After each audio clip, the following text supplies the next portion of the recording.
Welcome back to another episode of The Call-Lite. My name's Carrie Kennepole, former ICU nurse, current home infusion nurse, and nurse dabbler extraordinaire.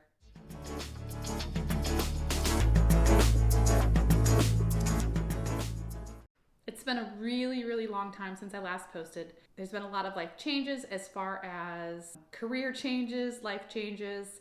I exited bedside nursing and now I'm working for a home infusion pharmacy. And my family, we also uprooted, moved our lives all the way from Alaska to the suburbs of Atlanta in Georgia. I'm gonna let you in on a little secret though. I wanna tell you about my very first travel nursing assignment. We're gonna rewind all the way to 2019. I started travel nursing in 2019 as a way for my husband and family and I to gain financial freedom. You know, I know, we all know if you're a nurse that travel nurses make more money typically than what staff nurses make. My very first travel company I chose to work with was American Mobile. I didn't choose them for any particular reason other than I wanted a reputable company that had a lot of exclusive contracts in California. I chose to go to California for two main reasons. One, they typically have the highest pay packages in the United States just because cost of living is so high and they have different labor laws that allow them to pay more. And two, California in perspective to where we were living full time, which was Alaska, it really wasn't as far to travel home to see my family as it would have been if I had traveled to somewhere in the South or somewhere on the East Coast. My first recruiter, who was with American Mobile Nursing, she did a really wonderful job at asking questions as far as like where I wanted to go, why I wanted to go there, what was most important to me. Was it money? Was it location? Like, was I looking for a destination? Through that information that she collected from me through our initial conversations, she was able to send me a lot of different pay packages that met those criteria, and we were able to sort through them together to figure out what was going to be the best location for me to go. Where was your first travel nursing assignment, and why did you choose to go there? Now let's cut through all of that boring crap and get to the real story of how I got to California for my first assignment.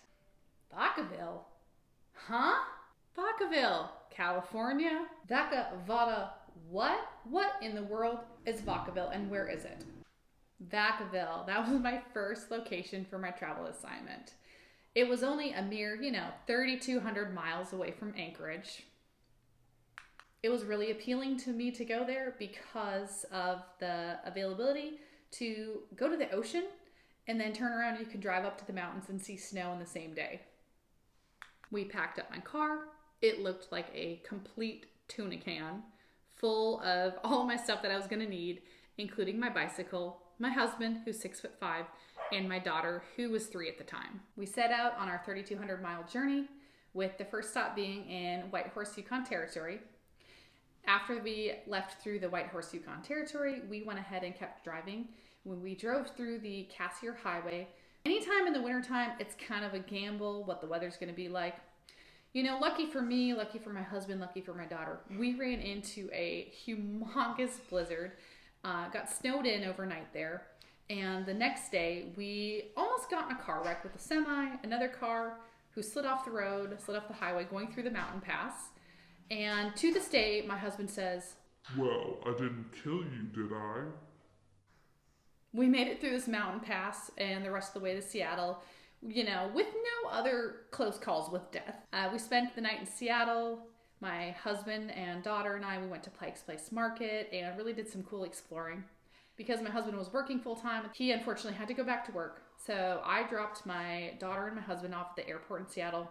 They flew all the way back to Anchorage and I continued on all the way to California independently. A couple of things that I didn't know when I was driving through Oregon back in 2019 is that as a non-gas station attendant person, I can't pump my own gas. I mean, what? I can't pump my own gas? And the other thing that I didn't know was that the agricultural inspection centers on the border of California were so massive. I mean, I understand that California is a big agricultural state and things like that, but it was a little overwhelming with what they had to look at and do while you're going through that inspection point. I finally made it to Vacaville and was able to start my assignment. I worked at Kaiser Vacaville Medical Center, and it was, for the most part, it was not a terrible assignment. I actually ended up staying at my first contract for 2 total contracts. I extended after the first one was done. And the only reason that I really extended was because I loved the people that I was living with. It was a great place to be. I really enjoyed all the surrounding areas and I had made some friends. I ended up finding a place to stay using Furnished Finders. If you've never used Furnished Finders, you can see the link below. And really what Furnished Finders is, it's like an Airbnb, but for traveling medical professionals such as nurses, respiratory therapists, tenant locum doctors, things like that. When you're looking for housing on an assignment, are you looking for shared housing or are you looking for a place that you have the entire place to yourself? What's your preference and why? I've kind of had a mixture of both. I have stayed with people that I've met through other travel nursing websites, and I've also had a few places that I had the entire place to myself. Some of the first things that I did in Vacaville, where I took my road bike out and I checked out some of the local breweries. I actually biked to Winters, California, which has some cool breweries. They have a tap room that's right on the river. It's one of those self-serve places where you go ahead and put your card up to the tap and you're able to pour. That was really cool. They had live music frequently. And it was just really a beautiful ride. It was about 10 miles from where I was staying. Some of the other places that I went ahead and checked out right away that I was recommended by the person I was living with was hiking at Lake Berryessa. Lake Berryessa in Northern California is actually a man-made lake, but there are a ton of marinas and there are a lot of different restaurants and bars throughout the lake area that have drive-up docks that you can literally drive your boat right up to the restaurant, get out, have a drink, get back in your boat, and go on your merry way.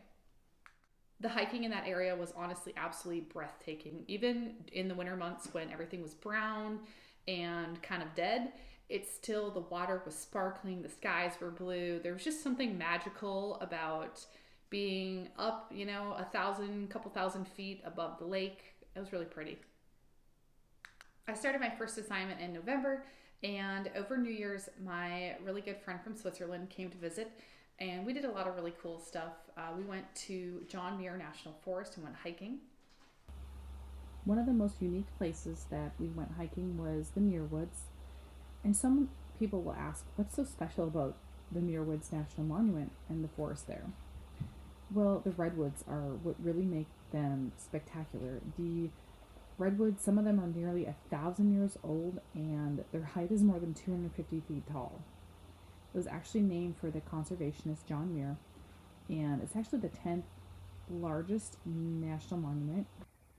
Also, if you've never been to Mount Davidson in San Francisco, it sits a whopping 928 feet above the city, and it has panoramic views of the entire city, the East Bay, the Golden Gate Bridge, the Bay Bridge. Catherine and I went to the top of Mount Davidson to watch the sunset. I had the brilliant idea of jumping off this ledge that was there where you could stand and take photos and whatever. But I had the brilliant idea that we should get these awesome jumping over the city photos. Catherine gets up there, she jumps, I take her picture. It's absolutely flawless. Yet my ass gets up there, I jump, and in this picture you can see I'm coming down and I'm looking real unsteady. I end up going tumbling. I miss the wall. I go tumbling down the incline, and in this last photo, you can see Catherine holding up my jacket, looking very disappointed in how muddy it is from my fall. Catherine and I also had the opportunity to take an overnight trip to Blue Canyon, which is on the north side of South Lake Tahoe. The friend that I was staying with via Furnished Finders down in Vacaville, he actually owned a winter house up there.